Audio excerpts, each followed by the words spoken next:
अस्सलामुअलैकुम my YouTube family, कैसे हैं आप सब लोग। आप सब लोगों को वेलकम टू किचन एक्सप्लोरर। और आज मैं आप लोग को बताने जा रही हूँ अगेन रमज़ान स्पेशल कटलेट बनाना। कटलेट में नॉर्मली ये है कि हम इसे कीमे वाले कटलेट बना रहे हैं, तो हम उसके लिए इंग्रेडिएंट्स की तरफ चलते हैं। सबसे पहले मैंने ले लिया है हाफ़ केजी पोटैटोज़ लिए थे, मैंने इसे बॉईल कर लिया है और मैश कर दिया है अच्छी तरीके से। मैंने 1 पाव कीमा लिया है, चिकन मिंस लिया है और इसे बहुत बारीक नहीं करवाया है, लेकिन हाथ से ही मैंने इसे कीमा करवाया है, लेकिन बारीक नहीं करवाया है। मैंने ले लिया है अराउंड 4 टेबल स्पून के करीब कोरिएंडर, इसे मैंने वॉश करके बारीक बारीक काट लिया है। मैंने लिया है 1 टीस्पून ज़ीरा पाउडर और मैंने लिए हैं ग्रीन चिलीज़ जो कि थे 3। ये मैंने 3 ग्रीन चिलीज़ लिए हैं। और ये मैं इन तीनों चीज़ों को क्या करूँगी, सबसे पहले मैं आपको ये तीनों चीज़ें ये मैं इसमें मिक्स कर देती हूँ।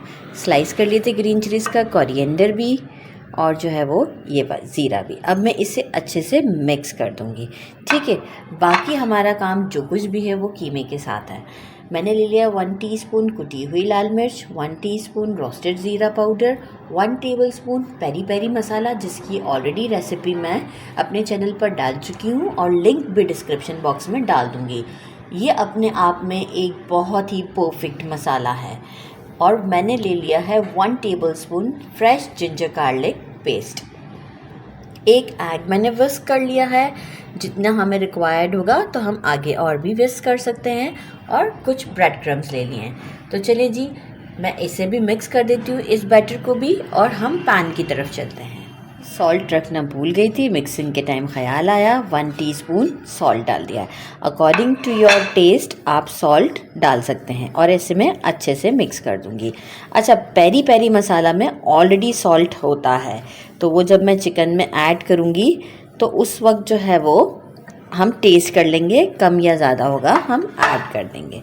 तो बस इसे अच्छे से मिक्स कर देते हैं और पैन की तरफ चलते हैं। चलिए, फ्राइंग पैन ले लिया, इसमें 3 टेबल स्पून के करीब मैंने ऑयल डाल दिया था। फ्लेम को अभी मैंने मीडियम रखा हुआ है। साथ ही में मैं इसके साथ ही मैं डाल दूँगी चिली फ्लेक्स, जीरा powder, peri peri masala and ginger garlic paste. Medium flame पर मैं इसे अच्छे से कुक कर लेती हूँ। और सारा पानी, अभी देखिए चिकन से पानी भी निकलेगा, तो वो भी हमें पूरा ड्राई करना है अच्छी तरीके से। लहसुन अदरक भी हमारा मीनवाइल कुक हो जाएगा, क्योंकि उसे भी स्पेस मिल जाएगा कुक होने के लिए। तो बस एक अच्छा सा मैं इसे ड्राई सा मिक्सचर रेडी करके आपको शो करती हूँ। अच्छा जनाब, मुझे जो है वो 3 मिनट्स लगे इसे मीडियम फ्लेम पर कुक करने में। अब बिल्कुल ऑयल इसमें जो वाटर है वो अब बिल्कुल भी नहीं है, और जो लहसुन अदरक का पेस्ट था वो भी अच्छे से कुक हो चुका हुआ है।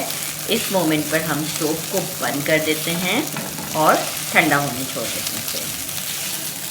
जनाब, ये भी थोड़ा ठंडा हो चुका है। अब हम क्या करेंगे कि हाथ में पहले इस तरीके से इतना लेंगे, आप देख सकते हैं, और एक बॉल की तरह का हम थोड़ा सा शेप देके फ्लैट कर देंगे इसे इतना।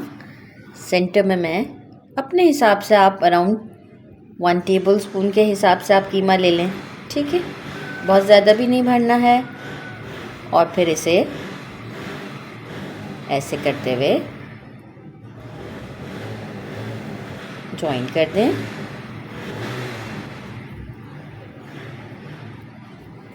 इस तरीके से आते हुए, और अब जो है वो इसे फ्लैट कर दें। ये देख सकते हैं condition like this this this. और एक अब अच्छा सा कबाब का शेप दे दें। देखिए कितना इजी है, हल्के हाथ से ही काम करना है, क्योंकि पोटैटोज़ हैं तो कोई बहुत मेहनत नहीं लगनी है। डन।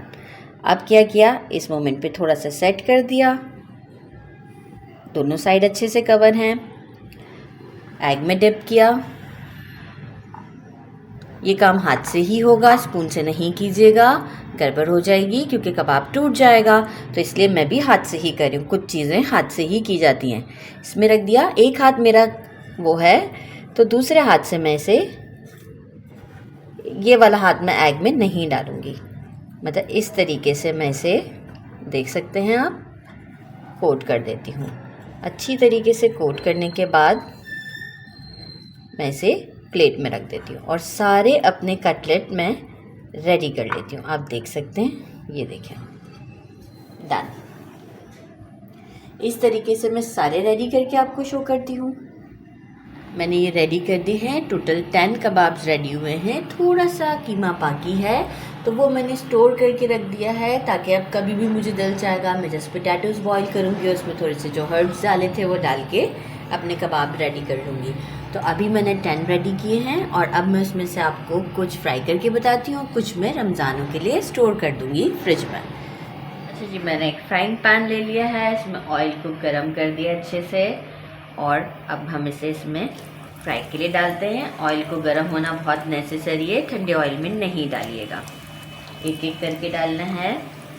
और जैसे ही दोनों तरफ से गोल्डन हो जाएंगे तो हम इसे निकाल कर आपको सर्व करके दिखाएंगे। तो मैं 5 इस वक्त फ्राई कर रही हूँ और बाकी मैं 5 रख दिए हैं। हमारे कबाब देखें गोल्डन हो गए हैं और दोनों साइड से मैंने उलट पलट के कर लिए थे गोल्डन। और अब हम इसे प्लेट में निकाल लेते हैं। मैं इसे सीध में नहीं निकाल रही, इसे मैंने टिश्यू पेपर पर मैं निकाल रही हूँ प्लेट में। सीध में ये टूट जाएंगे। तो बस अब हम इसे डिश आउट पे आपको दिखाते हैं। मैंने इसे डिश आउट कर दिया है और अब टाइम आ गया है टेस्ट करने का। मैं इसे कट करके आपको बताती हूँ। लुक एट दिस, ज़बरदस्त सी हमारी कबाब रेडी है। कीमा बहुत ज़्यादा नहीं डाला था क्योंकि जो है वो फिर कबाब टूटने का ख़तरा होता है।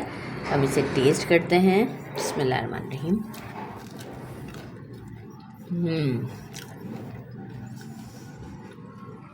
बहुत ही डिफरेंट, बहुत ज़्यादा।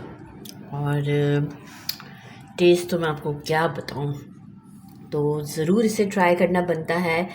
रमज़ानों में ज़रूर इफ्तार में ट्राई कीजिएगा। मेरे चैनल को लाइक और सब्सक्राइब करना नहीं भूलिएगा। अपना ख्याल रखिएगा। अल्लाह हाफ़िज़।